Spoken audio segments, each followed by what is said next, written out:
Baik, selamat siang. Assalamualaikum warahmatullahi wabarakatuh.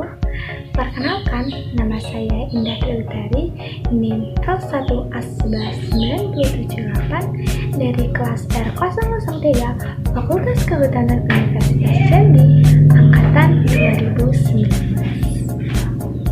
Pada kesempatan kali ini, dalam video IGTV ini, saya akan menyampaikan materi mengenai tugas akhir sifat dasar kayu. Dalam video kali ini termuat 5 materi yang dilaksanakan dalam praktikum secara online. Mengapa demikian? Dikarenakan Indonesia pada saat ini sedang menghadapi tantangan virus COVID-19 yang menyebabkan antar manusia harus menjalani physical distancing, sehingga antara dosen dan mahasiswa tidak dapat melaksanakan praktikum bertatap muka secara langsung. Pada praktikum ini, 5 materi yang saya sebutkan tadi, yang pertama yaitu mengenai pengujian kadar air 2, yaitu menggunakan teknik pengovenan. Yang kedua mengenai kembang susu dimensi kayu. Yang ketiga mengenai kerapatan kayu. Yang keempat mengenai persiapan analisis kimia sampel. Dan yang terakhir, yang kelima mengenai pengujian kadar ekstraktif bebas air dingin. Nah, sebelum praktikum, tentunya ada beberapa hal yang wajib kita ketahui dan kita jalankan, yaitu yang pertama, kita harus mengetahui apa saja alat dan bahan dalam praktikum, dan yang kedua, apa saja prosedur kerja ataupun metode yang harus kita jalankan. Nah, yang pertama, apa saja sih alat dan bahan yang kita gunakan dalam praktikum kali ini? Nah, ini dia alat dan bahannya.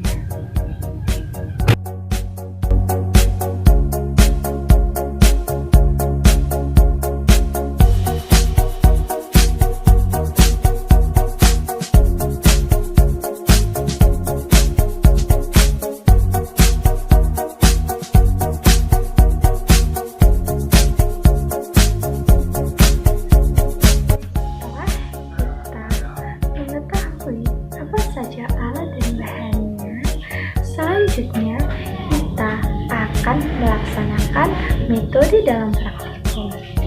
Dari kelima praktikum, saya akan menjelaskan satu persatu metodenya.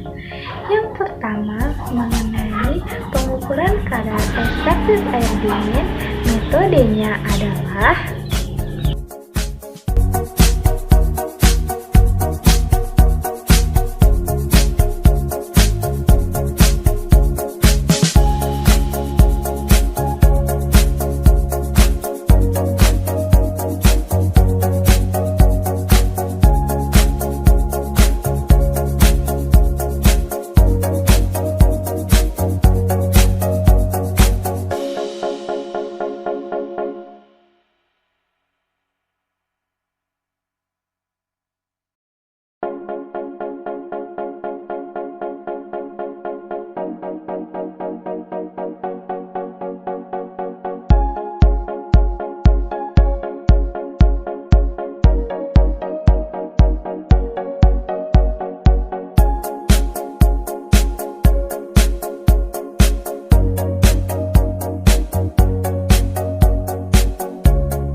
mendapatkan hasil dari praktikum. Adapun hasil dari praktikum tersebut adalah berikut ini.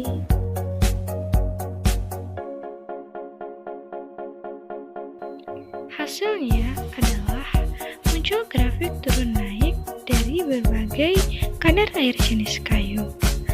Untuk kadar air tertinggi adalah kayu termbesu dengan nilai 88,86%, sedangkan kadar air terendah adalah kayu belian dengan nilai 14,67%. Perbedaan ini disebabkan oleh tempat tumbuh, cuaca iklim, serta faktor genetik bawaan dari kayu itu sendiri. Hasil dari praktikum kembang susut kayu adalah ketiga tabel berikut ini, di mana dimensi awal sampai ke akhir itu menyusut. Pada mulanya, ukuran dimensi bidang radial maupun tangensial sama, namun setelah mendapat pelakuan suhu menjadi berbeda.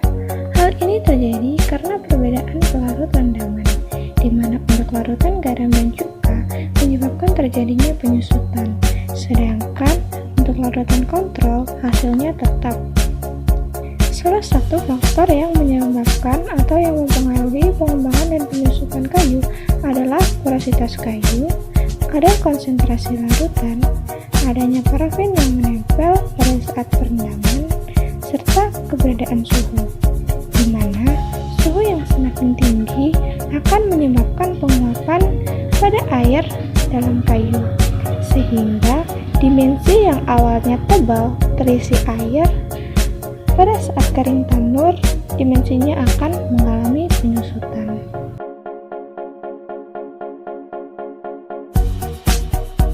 Kerapatan kayu merupakan perbandingan antara massa per satuan volumenya, di mana kerapatan kayu ini tergolong dalam sifat fisika kayu. Pada beberapa penelitian menunjukkan bahwa kerapatan kayu mempengaruhi nilai kekuatan kayu, termasuk energi kalor yang dihasilkan ketika kayu tersebut dibakar. Selain itu, kerapatan kayu juga mempengaruhi pengembangan dan penyusutan kayu, walaupun tidak berkorelasi secara langsung. Kerapatan juga merupakan salah satu indikator kualitas pulp karena berhubungan langsung dengan kayu dan sifat serat yang dihasilkannya.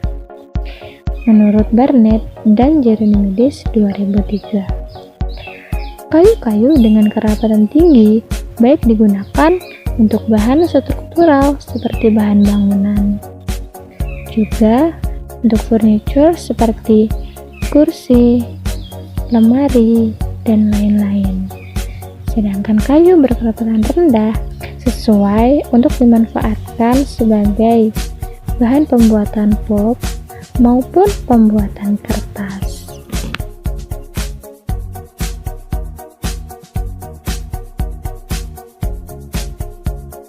Pada praktikum kali ini, kami berfokus pada pembuatan pulp ataupun bubur kertas.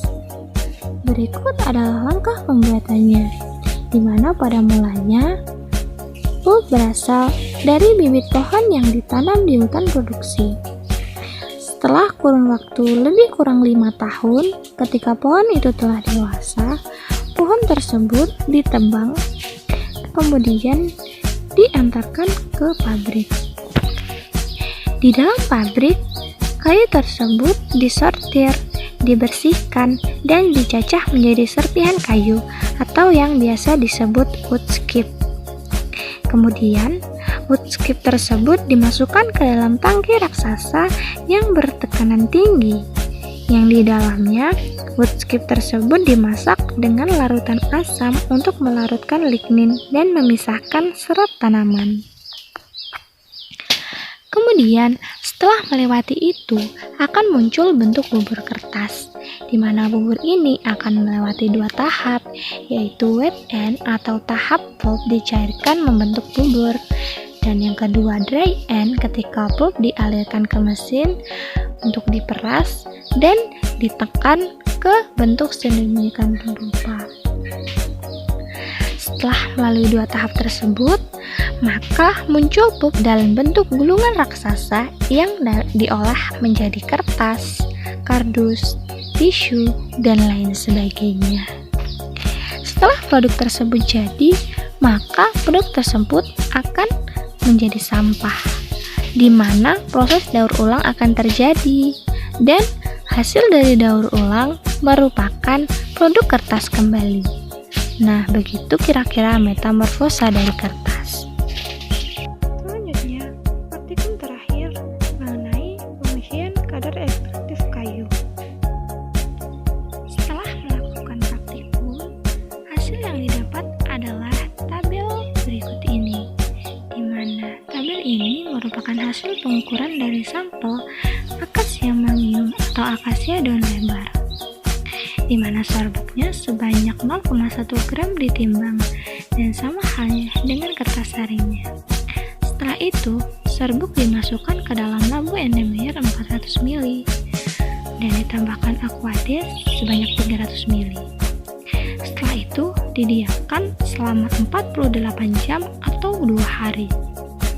Sama dengan ekstraksi air panas, menggunakan ekstraksi air dingin ini dilakukan penimbangan dan di oven dengan suhu 130-2 derajat Celcius.